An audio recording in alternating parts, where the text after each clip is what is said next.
So, somebody that watched one of my drum and bass videos I have uploaded asked for tutorial on how to make this track. So, here we are. I've called this a couple things. I called it when the person asked for the tutorial, this was called industrial DnB. Now it's called Let's Just Not Tonight, I think is what I'm going to call it on my album that I'm producing. So I think that's where I've settled on this. I guess a good place to start is this like granular pad sound. So what this is, I was kind of lazy and didn't like make a pad in Serum like I normally do. Instead, I took this melodic, I think it was a melodic sample, or melodic like texture, and I can unreverse it, and I'll take the parameters off of it. So this is what it sounded like. It's just like this weird like texture noise. I think I got it from a sample pack called Glitch with Your Friends.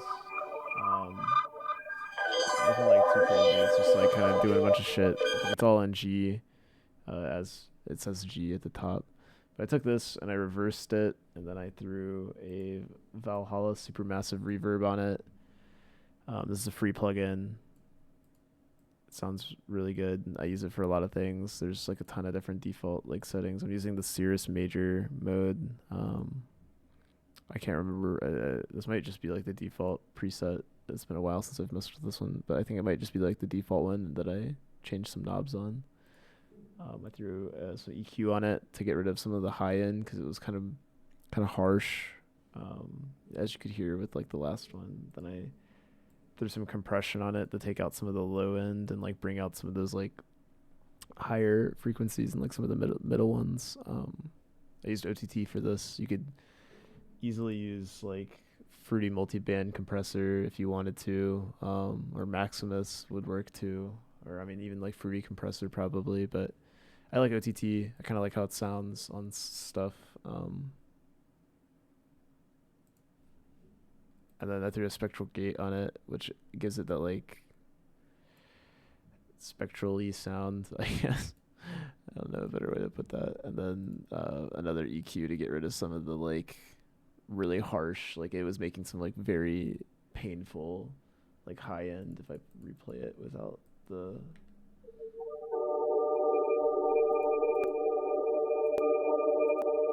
it makes a big difference. You can also kind of see how big of a difference it makes. Like it brings that like band down a little bit. It helps make it not so like harsh. I guess the next like critical part of this was these breaks. So I wanted to make it sound like very industrial, so I did like a super slut thing and just like layered a bunch of breaks. I don't even know who like pioneered that. Added a little like volume sweep in so they don't like clip at the beginning. If you watch the old video, this wasn't there, and it's really annoying at the beginning of the video. You hear like a click when they come in, but like it's just like an amen break, and then like a shaker sample kind of thing. It's very like hat heavy, and then like another one that's very like noise, and then like a shaker loop. So like all together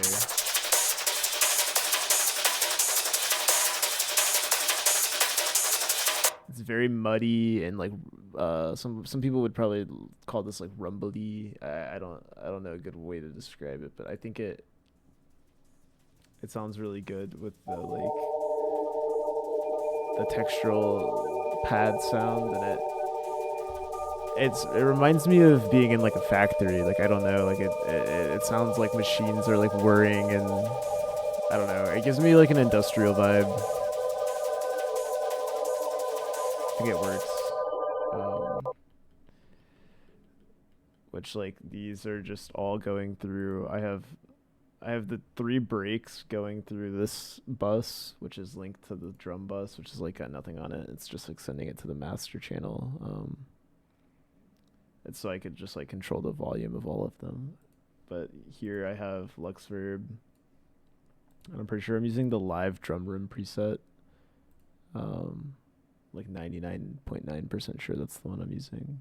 It's just like a reverb to make it sound like they're in a room. And then since this isn't the main break, I didn't want the kick coming through from like some of these. Like this break has a kick, this break has a kick, and I just didn't want those to be like contesting with the main break's kick, which is actually like a whole new kick I added, but we'll get into that in a second. The shaker loop is routed to this channel just so I could control it. And then I have both of these completely thrown into stereo. Just because like these are supposed to be like textural noises. I don't know if this is like smart thing. I don't know if people do this. I do it. I think it sounds good. Kind of up to you. And then I add in this main break. So this is like even to so it's just like a classic. Wait, I need to go like way over here and click. So it's just like a classic, nothing crazy. I took it and just like chopped it up. So the way I like to do this is I think this will, yeah. So I like to take the break like this, and then I like to cut exactly like this. So we have like our snare, our shaker, and then we have another shaker, and then, or I guess it's like hi-hats, and then like another snare, and then the kick pattern here. And you can see like I've cut like just one kick out and placed it like this. Or I guess it was this kick. So that's how I cut up my breaks. I think that's like how most people do it. It's just so I can like know what elements are which. And then I usually, what I'll do is I'll cut this at the beginning, or I'll place, yeah, I'll cut like a kick out, and I'll make this unique like this. I didn't do that here, but then I'll have a kick so I can send this one to a different channel than the snare and the shaker, and then that's how I do it. But since I added in like my own kick, I didn't do that here. I would recommend doing that if you're not adding your own kick in. But yes. And then here I added the kick in, like everywhere where this kick would have been, I add this kick in. So like if I turn on this channel, like you can kind of hear how I'm like breaking it or cutting it up.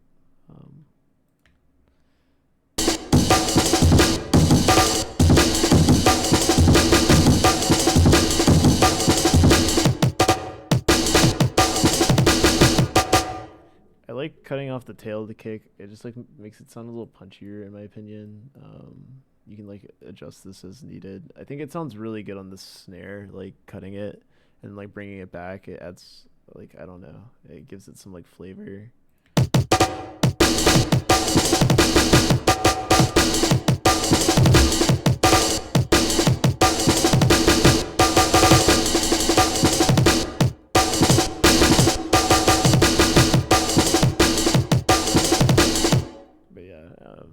Just kind of like, I don't even know how to explain like this part. I kind of just click around and like throw snares everywhere until it sounds good. Like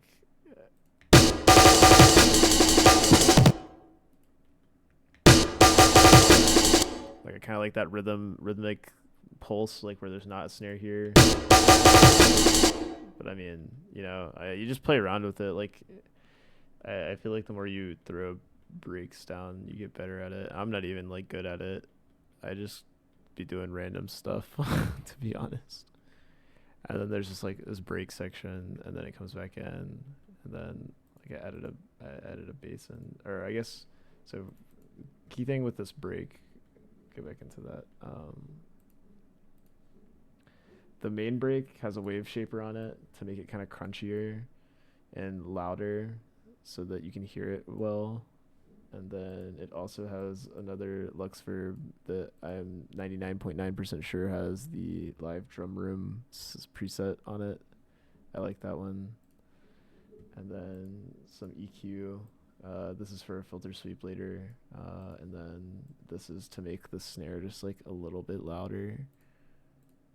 And then the kick also has a wave shaper on it to give it like a crunchy feeling and like make it a little bit louder. This is just like, if you don't know what wave shaper is, it's like distortion. And then again, like EQ for a filter sweep later. There's nothing in these. Another main thing is with the drums is the sidechain. So the sidechain channel has my bass bus and synth bus routed to it. So the synth bus has the textural thing, and then there's like a synth lead later, but it's also got the bass. So like if I turn everything on, or I guess if I just turn this on and the bass and this, you'll hear it. Shoot, there we go. You can see it over here also, like the sidechain's going down.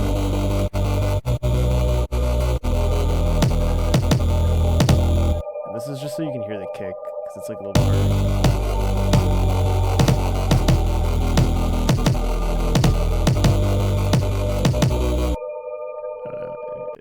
Just like normal sidechain stuff. I don't think there's like anything crazy there.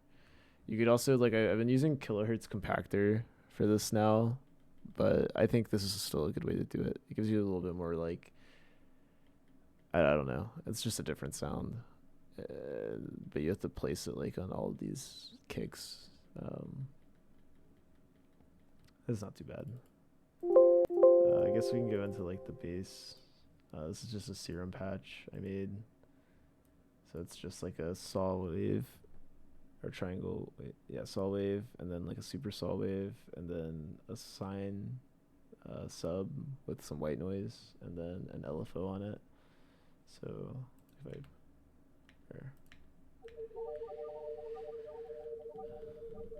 I click way over here, then I do what I just did.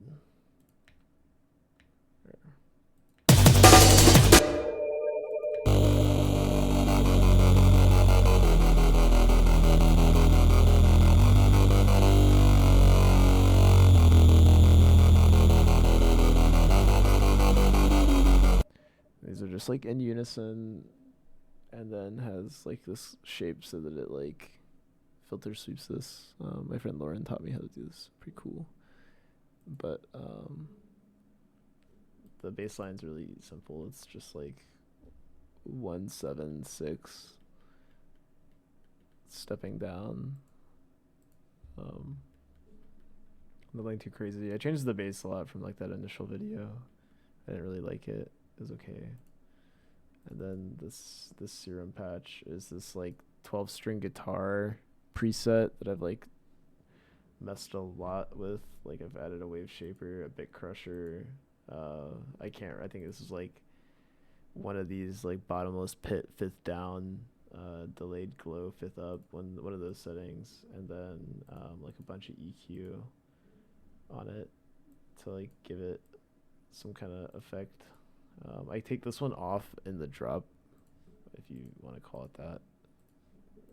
So like this pattern.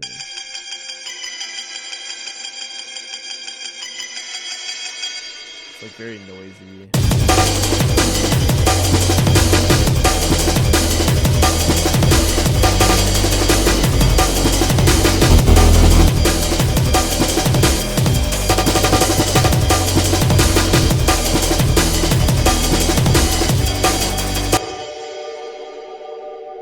But yeah, have that on there for that part, and then I use like filter sweeps a lot to like everything. Turn this down. I use filter sweeps to like bring everything down changed like the pattern up and opened up, took out one reverb off of it, or the one EQ that's like radio ass EQ, took that off. And then the big thing going on here is there's like a filter sweep on the synths, which again is the like lead part that I just talked about, and then this like pad sound, and then I threw a gross beat on it on the sidechain bus with this complex 10 and half time gate to I don't know, I just really like how that sounds. It's got like a cool like, I don't even know how to describe it, but it's neat, and I do that a couple times. Like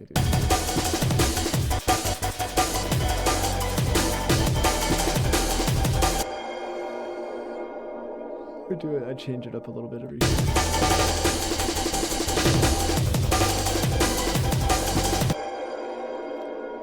But yeah, I don't think there's a whole lot else. I guess I can talk about mastering. It's really simple. There's not really a lot going on. It's just like I've been using emphasis a lot. I think it's really good. It sounds good to me. I don't really know exactly what I'm doing with it, to be honest. I have it on the true peak mode with like the 4 times oversampling, and then I have it boosting the input gain by 6 decibels, and then I have it on versatile with the 4 envelope. I think the bass sounds better on 4 in this song, at least. I was trying it on all of them. It's kind of hard to tell what it's doing.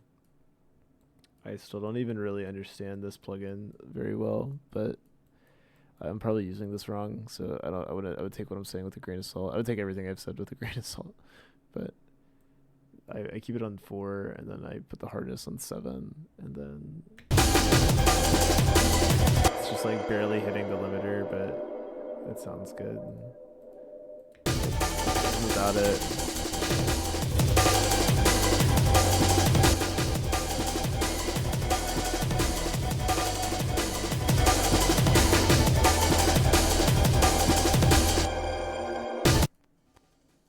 this is like, you can hear like what it's doing.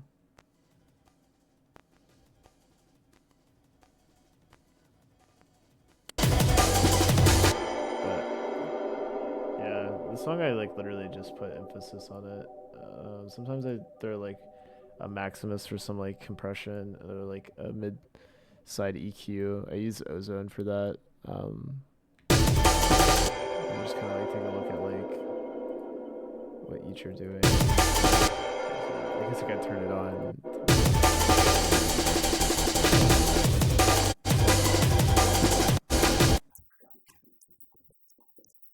So yeah, you can hear it's just like those drums. But yeah, I didn't do that on this song.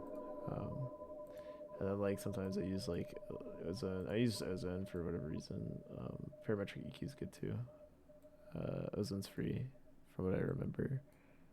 But I use like this one to like cut any frequencies I don't like. So like if I wanted to like bring down some of like the high end, which like low-key this song might need like a 1 dB like.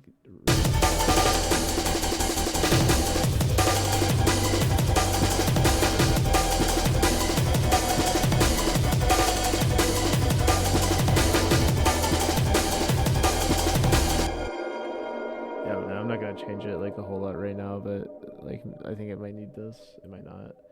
That's where I would do that, and then like any touch-up boosts.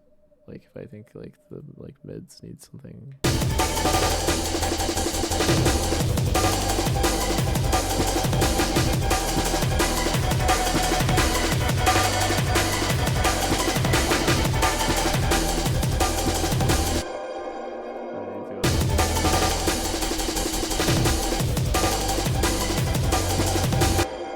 When I use Maximus, I usually go and use this like clear band.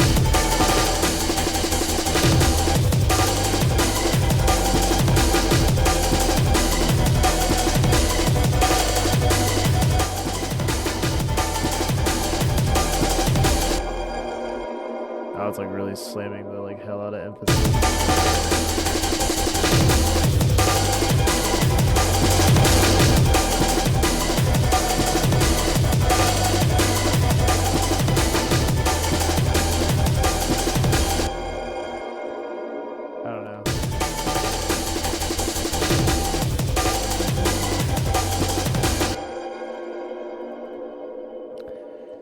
Yeah. Tutorial.